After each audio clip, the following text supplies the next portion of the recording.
कभी अगर बनना हो तो बाज बनना, लेकिन तोता मत बनना। तोता बोलता तो बहुत है लेकिन ज़्यादा ऊंचाई तक उड़ नहीं सकता। बाज बोलता बहुत कम है लेकिन ऊंचाई पर उड़ता है और बाकी पंछियों का राजा होता है।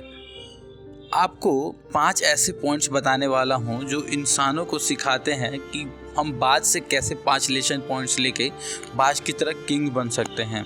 सबसे पहला है ईगल फ्लाई अलोन। बाज अकेले उड़ता है और बाकी पंछियों से ज़्यादा ऊंचाई पर उड़ता है। बाज हमेशा अकेले उड़ेगा या फिर बाज के साथ ही उड़ेगा, लेकिन कभी छोटी छोटी पंछियों के साथ नहीं उड़ता। इससे ये सीख मिलती है कि छोटी सोच वालों से हमेशा दूर रहो और हमेशा अकेले रहो, क्योंकि यही वो समय है जब आप खुद को जानने का असली मौका मिलता है। दूसरा लेसन, बाज का विज़न बहुत ज़्यादा क्लियर होता है और बाज ज़्यादा स्ट्रांग होता है।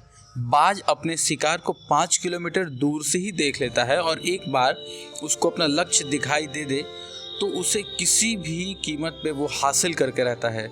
इससे भी हमें बहुत बड़ी सीख मिलती है कि हमें अपना विज़न एकदम क्लियर होना चाहिए और उसको पाने के लिए एकदम मर मिटना चाहिए। तीसरा लेसन, बाज कभी भी मरे हुए जानवरों को नहीं खाता, वो हमेशा जिंदा शिकार करता है।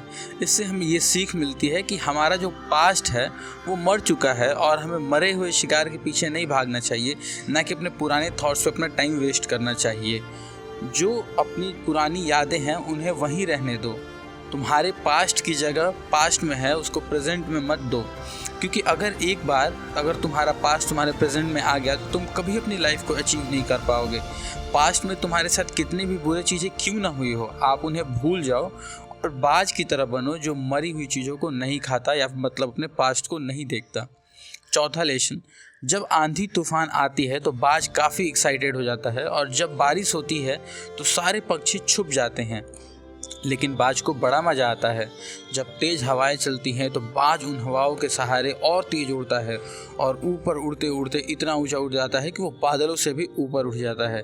और इससे हमें ये सीख मिलती है कि मुसीबत में मज़ा ढूंढो। और किसी ने कहा था ना कि हर बड़ी चुनौती अपने साथ एक बहुत बड़ा अवसर लेके आती है।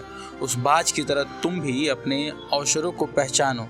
जिस दिन तुम पहचान लोगे अपने इन अवसरों को, तुम ही सबसे आगे निकल जाओगे। मुश्किल तुम्हारे नीचे होंगी और तुम उनके ऊपर।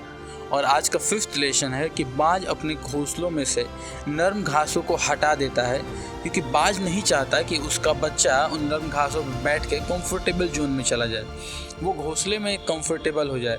बाज करता है कि वो अपनी सारी की सारी कंफर्टेबल चीज़ों को अपने घोंसले से निकाल देता है, क्योंकि वो जानता है कि comfort zone is equal to no growth. अगर हमें कंफर्ट चाहिए तो हमें ग्रोथ नहीं मिलेगी, और हमें ग्रोथ चाहिए तो हमें कंफर्ट को छोड़ना ही पड़ेगा।